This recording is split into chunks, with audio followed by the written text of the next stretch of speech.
Welcome to my YouTube channel. நான் தான் உங்கள் ட்ரெண்டிங் ட்ராவலர். நாம் இப்போ கார் எடுத்துகிட்டு எங்கே போயிட்டுருக்கோன்னு பார்த்தீங்கன்னா, ராமநாதபுரம் மாவட்டத்தில் அமைஞ்சிருக்கிற உத்திரவசமங்கைக்கு தான். இந்த உத்திரவசமங்கை எதுக்கு ஃபேமஸ்ன்னு பார்த்தீங்கன்னா, இங்கே இருக்கிற சிவன் கோயிலுக்கு தான்.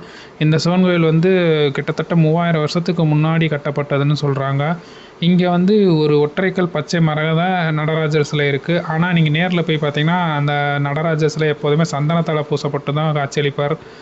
அந்த நடராஜர் சிலையை நீங்கள் பச்சை கலரில் பார்க்கணும் அப்படின்னா, வருஷத்தோட ஒரே ஒரு நாள் மட்டும்தான், அதுவும் ஆருத்ர தரிசனம் அப்படின்னு சொல்கிற நாளில் நீங்கள் போனீங்கன்னா அவரை வந்து பச்சை மரகத கல்லில் காட்சியளிக்கிறத தாராளமாக பார்க்கலாம். உத்திரவசமங்கைக்கு உங்களுக்கு பேர் காரணம் தெரியணும்னா, உத்திரம் என்றால் உபதேசம், கோஷம் என்றால் ரகசியம், மங்கை என்றால் பார்வதி. சிவபெருமான் பார்வதி தேவிக்கு வேத ரகசியங்களை உபதேசித்த இடம் என்பதால் இதுக்கு உத்திரவசமங்கைன்னு பேர் வந்துன்னு சொல்கிறாங்க.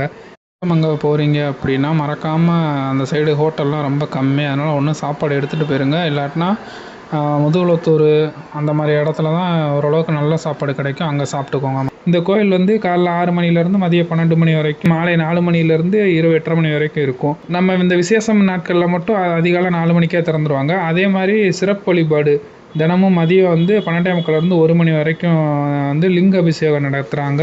அவங்க போன அன்னைக்குன்னு பார்த்து பிரதோஷம், அதனால் அன்றைக்கி கூட்டத்தை பார்க்கணுமே, கார் நிறுத்த கூட சுத்தமாக இடம் இல்லை, அவ்வளோ கூட்டம், அவ்வளோ ரஷ்ஷு. அதே மாதிரி நீங்களும் வந்து உத்திரவசமங்கை போகிறீங்க அப்படின்னா, இந்த பிரதோஷம் அந்த விசேஷ நாட்களில் போகிறத தவிர்த்துட்டு ஃப்ரீயாக இருக்கிற நாட்களில் போனீங்கன்னா நல்லா போய் சாமியை பார்த்துட்டு நிம்மதியாக வேண்டிட்டு வர முடியும்.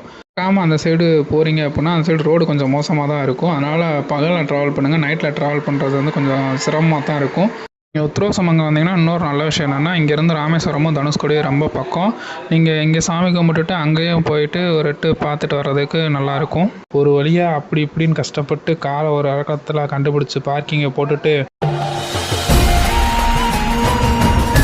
நடந்து வந்து கோயிலுக்குள்ளே போனால் வெளியே இருந்த கூட்டத்தை விட உள்ளே இருந்த கூட்டத்தை பார்த்தவொடனே ஒரு நிமிஷம் ஆடி போயிட்டேன். 5 minutes later. இது என்ன பிரமாதம், இது விட பெசலைட் ஒன்று இருக்கு, கூவிடா. ஒரு 1.5 மணி நேரம் வரிசையில் நின்று நல்லபடியாக சாமியோட தரிசனத்தை பார்த்தாச்சு. அம்மனுக்கு நல்லா அலங்காரம் பண்ணியிருந்தாங்க. அதுக்கப்புறம் அங்கேருந்து கண்டினியூ பண்ணால் நடராஜர், அவருக்கு ஒரு அரை மணி நேரம் க்யூவில் நின்னோம். அதுக்கப்புறம் அவரையும் பார்த்துட்டு தரிசனம் பார்த்தாச்சு. பார்த்துட்டு உள்ளே தெப்பக்குளம் இருந்துச்சு, நல்லா இருந்துச்சு அது பார்க்க.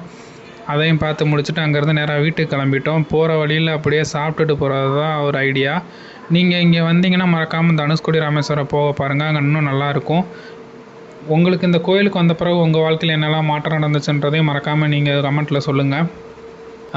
வாழ்க்கையில் எல்லோரும் ஒரு டைம் போய் பார்க்கணுன்னு நினைக்கிற ஒரு சிவன் கோயில்களில் இந்த சிவன் கோயில் ரொம்ப முக்கியமான ஒரு சிவன் கோயிலாக இப்போ எல்லாருமே சொல்லிக்கிட்டு இருக்காங்க.